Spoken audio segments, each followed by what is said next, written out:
So we're trying to build this smart window solution. So if you're going to punch a hole in there, let's future-proof it where you can use multiple technologies.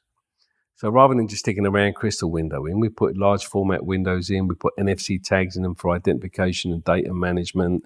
So that's where we're, as Iris, listening to our clients and building. So we're future-proofing systems by making them a smarter unit that are multifunctional. IR windows have been around for decades, but early designs had major limitations. What were some of the biggest issues with traditional crystal IR windows, and how did they impact safety and reliability? Well, I mean, those early designs are still here 30 years later. You know, it's like, so when I left the army, I started I got into thermography. That was the thing I got into, and started doing a lot of work with facilities companies, specifically on electrical systems, you know, looking at and one of the biggest hurdles we used to have was the removal of covers to facilitate the inspection. Which was in most cases far more costly than the actual inspection itself. The inspection might have been a couple of hours, but they're spending 2 days removing and replacing panels. It was that crazy. And we were using back then calcium fluoride and barium fluoride windows, round window designs, 2, 3, and 4 inch. Very, very expensive back in the day, much, much more expensive than they are today. So I started, because of my service business, we started using windows and that, but then we started seeing them break and you know, they, like calcium fluoride or fluoride-based crystals are very fragile. Now, in the very early days when we were using shortwave or medium wave cameras, we were using sapphire windows. Very expensive again, but sapphire, super tough window. I mean, that's, 2,000 newton hardness, almost as hard as a diamond. But it was a shortwave window that worked between 3 to 5 microns. So when we started evolving into the long wave technology, the 8 to 12, 8 to 14 micron cameras that we use today specifically, the sapphire windows just didn't work. So then we went to fluorides, and then fluoride windows, we noticed that the fluorides are hygroscopic. They absorb water over time. They cloud. We can coat them, but the coating, this thing called modulus of rupture. So the crystal has a different modulus of rupture to a coating. So you get a natural frequency of vibration in most things, you know what I mean? So what you end up having is the crystal vibrates at one frequency and the coating vibrates at another frequency, and you get microcracking. And that lets water in, but it gets worse because it gets underneath the coating and traps it. So we've seen massive failures on that. So, the windows were working, they alleviated the problem, but the windows were fragile and not really what we would call industrial grade solution. Hence, I then started looking at other different types of lens type solutions, looked at polymers, because I knew different polymers for PIRs and that they let infrared transmit at certain wavelengths. I think I went through about 80 to 100 different types of polymer when I was doing it. I was like a mad scientist in my garage going through this stuff. And I come up with a nice range of polymers that worked quite well. Unfortunately, they were opaque, so you couldn't do a visual inspection. But they weren't hygroscopic and they weren't fragile. They were flexible like most plastics are. So I brought polymer windows into the market space, but then there were other issues where any polymeric materials used in visual viewing panes on in electrical equipment have to go through an impact test, cold impact test, and flammability test. So the polymers are very flammable. So you would burn it and it would actually fail the flammability test, but they weren't designed for electrical systems. Equally, you have to freeze it, I think for 3 to something. Anyway, you have to freeze the lens, makes it very brittle. They drop a 2-pound ball on it and they always crack. So the test was mustn't crack, shatter, or dislodge, or mustn't catch fire or cause a secondary ignition. So inflammable doesn't mean things don't catch fire. They have 30 seconds to self-extinguish, and they mustn't drip. So they have cotton underneath the lens, and if it drips and the cotton catches fire, you failed because you mustn't cause a secondary ignition. That's what a flammability, like a UL flammability test is. So then I come up with a combination lens to give it some mechanical structure, patented it, and then that's the VPT lens you see, VPFR back then, but the VP lens system that we currently use. The great thing about that lens system was it enabled me to do other things other than round windows. So we used to have a campaign saying who said infrared windows has to be round. So I started making large format windows. And then I invested in finding clear polymers. So we ended up with that build a better mousetrap. I had a lens that was visually clear now, that impact resistant, IP2X fail. So I designed out all of the failure modes of common crystal windows. But that being said, the crystal windows are still avidly used in the market. It's that legacy mindset, very difficult to change. We even sell crystal windows, as much as I hate it, and I know they're going to fail. We have no guarantees on our crystals because we know they're going to fail. We have unconditional lifetime warranty on polymers because they were designed not to fail. But yeah, that was journey and a half, mate. It's getting from the originals, and again, we still have these conversations on a daily basis. Beyond just durability, what makes Iris's IR windows a game changer for modern electrical maintenance strategies? An IR window is an IR window. It's just it's a singularity. It's a singular device. Yeah, you can do visual inspections if it's visually clear. But I thought about it and I went, it's a lot of clients are very nervous about punching holes in their electrical equipment, and I thought, well, really an infrared window should be more of an inspection system.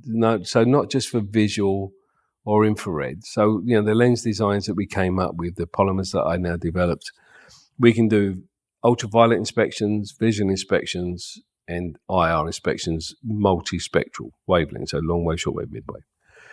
Equally, then I patented a system where we added ultrasound sensors. So then we can do partial discharge or PD inspections through the same port. Now we're now bringing out our E Sentry system, which is an online sensor that actually measures internal, external temperature, humidity, ultrasound, etc.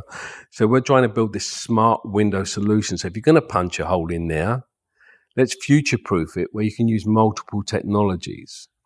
So rather than just sticking a round crystal window in, we put large format windows in, we put NFC tags in them for identification and data management. So that's where we're, as Iris, listening to our clients and building.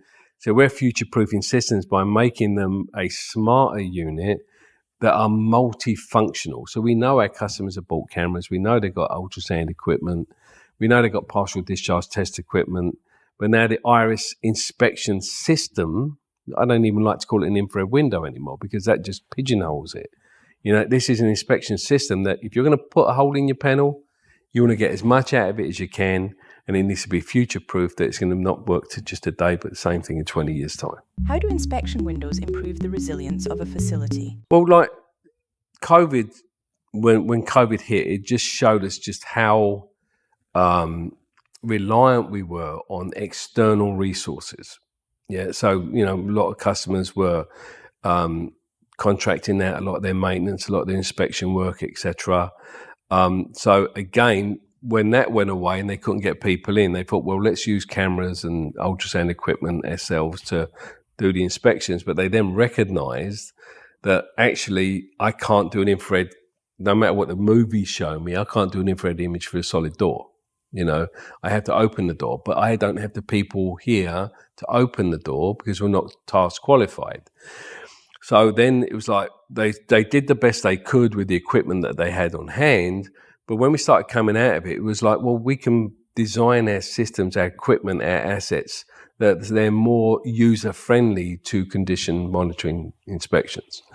Hence, if you look at Iris, we've tripled in size in just under 3 years because of issues like this, because now people are recognizing, hang on a minute, this is important. We need to design our assets that we can look after it, and we have a resilience to any other external influences such as a pandemic or a weather event or anything else.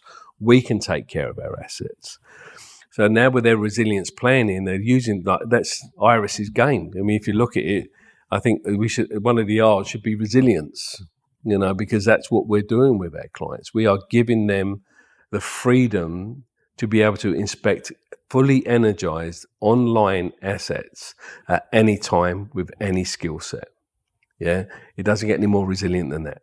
What are the technical benefits of opting for custom panel covers? Well, I mean, the round windows, you're limited on field of view. So we have a system called Flex IR, which is we actually make complete panel covers, which is an inspection. Again, another patent we have. So I patented the Flex IR system that we take a cover, be it whatever type of cover on a bus bar, switchgear, whatever, and we make it a window. So, for instance, if you look at a dry type transformer, you have a cover on the front of it, 6 bolts typically. You take that off. If you could drop it in, you could cause an accident, etc. So what we do is we actually do a complete dry front transformer cover that has an embedded sensor. The window's already in it, so the actual cover is a window. So you unbolt those 6 bolts, and then you just put a new cover on there. Done. So the installation time is minutes. So the custom covers, we've seen a marked uptake on that because obviously people have limited shutdowns, limited time. You're cutting in windows and things like that. It does take time, but if you're just replacing covers, it takes minutes. So you can do probably 10 times more installations by just ordering a whole bunch of custom covers. And typically you save money on installations, because again, a lot of people subcontract those installation work, and you've got multiple teams doing multiple installations, and again, because they want to do as much as possible. So this is just a much better, much smarter way of working. What are the financial benefits of choosing custom panel covers? Like a lot of OEMs buy a lot of the custom covers already pre-built, goes out of the factory, and those have been predetermined by clients that we've worked with in the past. So they'll do a spread of solutions. So they'll have some round windows, they'll have some standard square or rectangular windows, and they'll have some custom covers. But the important thing is they all use the same lens system. So from a usage standpoint, they're all identical.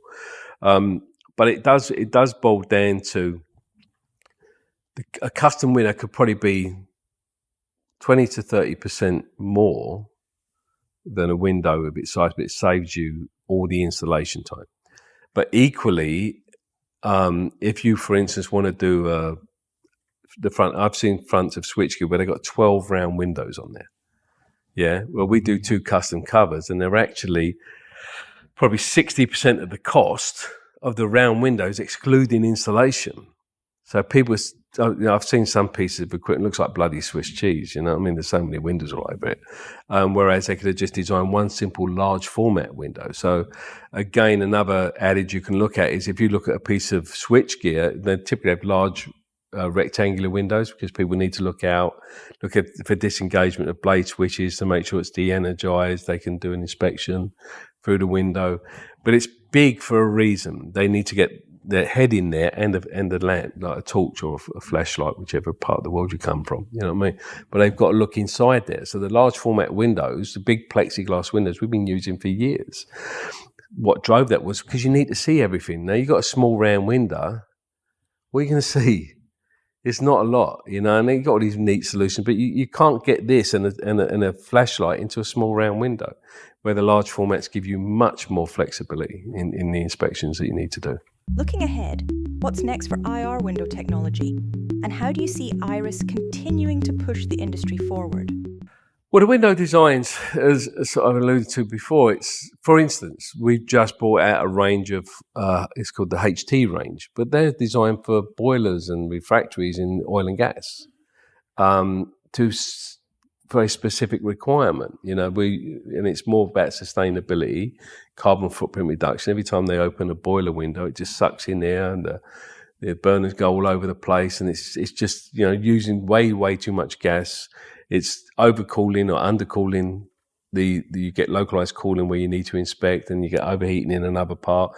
So it's just a really inefficient way of doing it. So we built these windows to solve that problem for clients. So Iris will always have that, custom design, boutique design element. We have designers and we do site walks is another big thing we're doing, where we're going out to the clients, walking around the site, looking at the actual equipment, making the correct recommendation on the type of unit they should be looking at, which involves, that gets away of all the, probably 90% of the installations I go and see, especially from OEMs in the past, that the windows have been in places that you can't use them. They're the wrong size, wrong place, totally ineffective. But that's because the OEMs were just told to put an infrared window in. They weren't told what type, where, how. It was just infrared window. That was on the spec, click, tick, done, and they're out the door. So typically when I see large orders for 2-inch round windows, it's because someone doesn't know what they're doing. Typically, yeah. I know you shouldn't sort of bulk thing, but that's the typical thing on this. So we see that the boutique solutions that we offer in Iris, the custom design product alignments, the expansion of building smart windows, where we're now building IoT, NFC-based tag solutions into all of our products. So now you've got constant monitoring of the equipment, and if you get an alarm, let's say an over-temperature alarm on an ambient because it's climbing up, the window gives you the element that you can go and physically check what's going on before you shut down. So I always align it to, like my office here, I've got smoke detectors and I've got sprinklers. Yeah. Now, if the sprinklers went off every time the smoke detector went off, we'd have problems. Yeah. But the sprinklers have their own heat detectors. So if my smoke detector's going on and the sprinkler picks up heat and one of the valves bursts in there because it's overheating, there's a logic to that. If you've got smoke and heat, I got fire. Yeah.